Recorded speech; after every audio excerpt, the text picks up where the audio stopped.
शुरुआत में हम ली को देखते हैं। उसे जॉन्डिस हुआ है और वो हॉस्पिटल में एडमिट है। वो नींद में बोल रहा है कि मुझे जॉब की ज़रूरत है, मैं एक कंप्यूटर इंजीनियर हूँ। वहाँ एक नर्स आती है जिसका नाम ड्यून है। ड्यून ली से कहती है, अभी सारी बातें भूल जाओ, तुम्हारी बॉडी वीक है, अभी तुम्हें ट्रीटमेंट और आराम की ज़रूरत है। और ये सब कहकर ड्यून वहाँ से चली जाती है। ली के मम्मी पापा भी उसे मिलने आते हैं, लेकिन वो दूर से ही ली के हालचाल पूछते हैं, क्योंकि उन्हें डर था कि ली की बीमारी उनमें ना आ जाए। वो सिर्फ वहाँ फॉर्मेलिटी के लिए ही आए थे। उस रूम में दूसरे पेशेंट भी थे। उन्हें भी डर लगता था कि ली की बीमारी उन्हें ना लग जाए, लेकिन ड्यून उन पेशेंट को समझाती है कि ली की बीमारी किसी के अंदर नहीं फैल सकती। और फिर ड्यून ली के बॉटल चेंज कर कर वहाँ से चली जाती है। ली जब रात को थोड़ा हॉस्पिटल में घूमने निकलता है, तब वो देखता है कि ड्यून स्मोकिंग कर रही है। ड्यून घबरा जाती है ली को देखकर। वो ली से कहती है, नाइट शिफ्ट चल रही है, मुझे नींद आ रही है, इसलिए मैं सिगरेट पी रही हूँ। लेकिन वह उतने में ड्यून की सीनियर नर्स आ जाती है, तो ड्यून अपनी सिगरेट ली के हाथ में पकड़ा देती है और ली को डांटने लगती है और कहती है, तुम एडमिट होकर भी हॉस्पिटल में सिगरेट पीते हो। अगर ड्यून ऐसा ना करती तो उसके सीनियर उसे जॉब से निकाल देती। फिर ड्यून सुबह जाकर ली से माफ़ी मांग लेती है। वो ली से इतने प्यार से बातें कर रही थी कि ली उसे अब पसंद करने लगा था, क्योंकि वो ली से बहुत ही फ्रेंडली हो रही थी।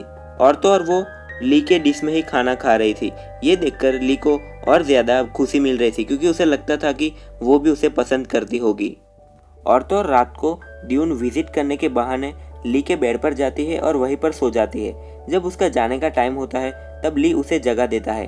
अगले दिन ड्यून देखती है कि ली बाहर स्मोकिंग कर रहा है। असल में ली उसे इम्प्रेस करना चाहता था, लेकिन ड्यून उसे गुस्सा हो जाती है और कहती है, तुम बीमार हो और सिगरेट पी रहे हो, तुम्हें पता नहीं चलता। और फिर ड्यून ली को उसको अपने रूम में भेज देती है। और ड्यून जब रात को ली का बॉटल चेंज करने जाती है, तब उसे वहाँ बहुत ही नींद आ रही थी। तो वो ली से कहती है, मैं यहाँ सो जाती हूँ, अगर कोई मुझे बुलाने आए तो मुझे जगह देना। और ये सिलसिला चलता रहता है। नाइट शिफ्ट में ड्यून सो जाती है और कोई उसे बुलाए तो ली उसे जगह देता है। ली के रूम में और भी 2 पेशेंट्स थे। उनमें से एक पेशेंट बाकी 2 को डांट रहा था और कहता है कि तुम दोनों ने मेरा खाना फ्रिज में से चुरा लिया है। लेकिन असल में वो खाना ड्यून लेकर ली के पास चली जाती है और फिर वो भी खाती है और ली को भी खिलाती है।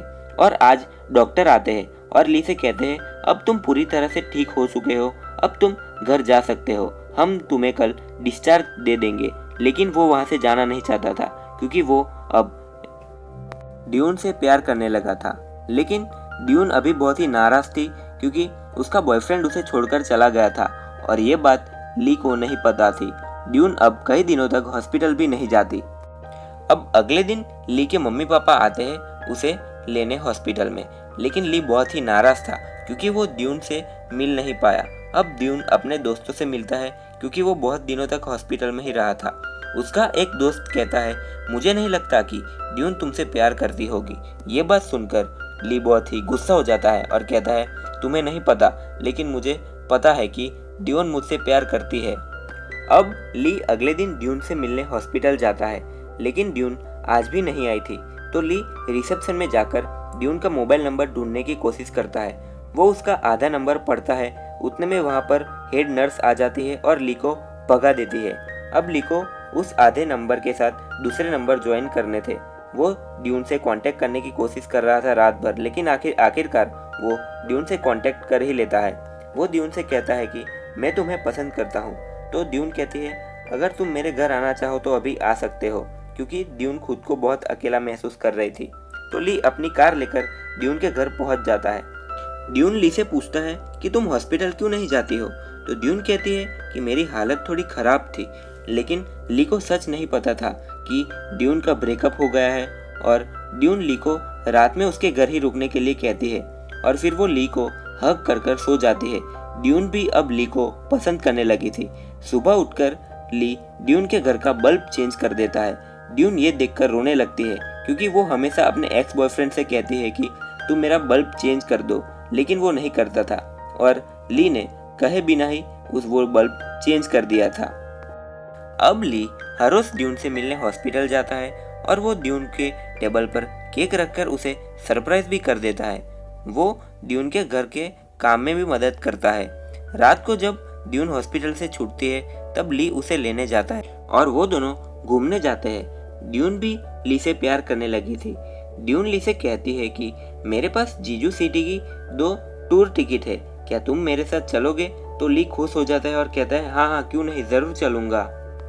ड्यून ली के लिए और उसके लिए एक जैसे ही कपल टी शर्ट लेती है, लेकिन वो टी शर्ट ली को नहीं आती क्योंकि वो थोड़ा मोटा था, तो ली नाराज हो जाता है। ड्यून उसे खिलाती है और तो वो खाना भी नहीं खाता क्योंकि उसे लगता था वो और मोटा हो जाएगा। अब अगले दिन ड्यून और ली एयरपोर्ट पर मिलते हैं क्योंकि उन्हें घूमने जाना था जीजू सिटी। वहाँ ड्यून ली को शूज गिफ्ट करती है जो उसके शूज के साथ मैच करते हैं क्योंकि उनके पास मैचिंग टी शर्ट्स नहीं थे।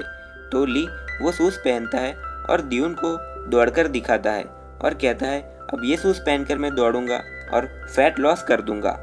दोस्तों अब इस मूवी की स्टोरी फ्लैशबैक में जाती है 1 साल पहले। अब हम यहाँ ली के पुराने बॉयफ्रेंड हेयोक को देखते हैं। वो ऑफिस में है, उसके बॉस उसे एक प्रोजेक्ट देते हैं। अगर हेयोक ये प्रोजेक्ट में सक्सेसफुल हो गया तो उसे एक बड़ी इंडस्ट्री में परमानेंट जॉब मिल जाएगी। ये बात हेयोक ड्यून को जाकर बताता है, लेकिन वो प्रोजेक्ट में हेयोक के साथ एक और लड़की थी सारा, उसके कंपटीशन में। सारा हमेशा हेयोक के काम में डिस्टर्बेंस क्रिएट कर कर चली जाती है। अब हेयोक घर आकर ड्यून से कुछ बात भी नहीं करता है और सो जाता है क्योंकि उसका वर्कलोड बहुत ज़्यादा था। अगले दिन कंपनी में सारा अपना प्रोजेक्ट सबके सामने रखती है, लेकिन ली बदला लेने के लिए सारा के प्रोजेक्ट को रॉन्ग प्रूव कर देता है। अब सारा बहुत ही डिसअपॉइंट हो गई थी और फिर हेयोक घर जाकर ड्यून के साथ उस दिन भी टाइम स्पेंड नहीं करता और सो जाता है। अगले दिन ऑफिस में सारा रो रही है और हेयोक से कहती है तुमने मेरा प्रोजेक्ट कैंसिल करवा दिया है। तो हेयोक को उसके ऊपर दया आ जाती है।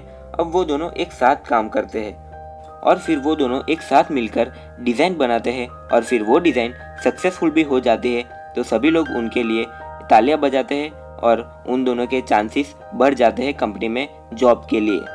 और यहाँ ड्यून नाइट शिफ्ट में है और वो हेयोक से बात करना चाहती है, लेकिन हेयोक घर आकर सो जाता है। अब हेयोक और सारा के बीच में नज़दीकियाँ बहुत ज़्यादा बढ़ रही थी। अब ड्यून और हेयोक बहुत दिन बाद घूमने निकले हैं, लेकिन हेयोक उसमें ज़्यादा इंटरेस्ट नहीं लेता। तो ड्यून गुस्सा हो जाती है और गाड़ी में बैठ जाती है और फिर जाते जाते उन दोनों में बहस हो जाती है। तो ड्यून हेयोक से कहती है मुझे पता है तुम अब तुम्हारी ऑफिस की सारा से प्यार करने लगो। हेयोक ये सुनकर बहुत ही गुस्सा हो जाता है और फिर वो ड्यून को गाड़ी से उतार देता है। अब हेयोक और सारा का रिश्ता और गहरा हो रहा था, लेकिन वो दोनों प्रोजेक्ट में सक्सेसफुल नहीं हो पाए तो उन्हें वो जॉब नहीं मिली, लेकिन वो कंपनी उन्हें पार्टी में इनवाइट करती है। हेयोक और सारा वहाँ जाते हैं, लेकिन वो बहुत ही उदास होकर वहाँ बैठे रहते हैं। अब हम वो सीन देखते हैं जहाँ पर ड्यून और ली एयरपोर्ट पर मिलते हैं और उन्हें टूर के लिए जाना है और उसी वक्त वहाँ हेयोक आ जाता है ड्यून को मनाने। ली ड्यून के दिए हुए शूज पहनकर उसे दौड़कर बता रहा था, लेकिन वो गिर जाता है। तो ड्यून उसे उठाने जाती है और वहाँ हेयोक ड्यून से बात करने की कोशिश करता है, लेकिन ड्यून उसकी तरफ देखती भी नहीं और वो ली को लेकर एयरपोर्ट के अंदर चली जाती है। अब वो दोनों खुशी खुशी जीजू घूमने चले जाते हैं।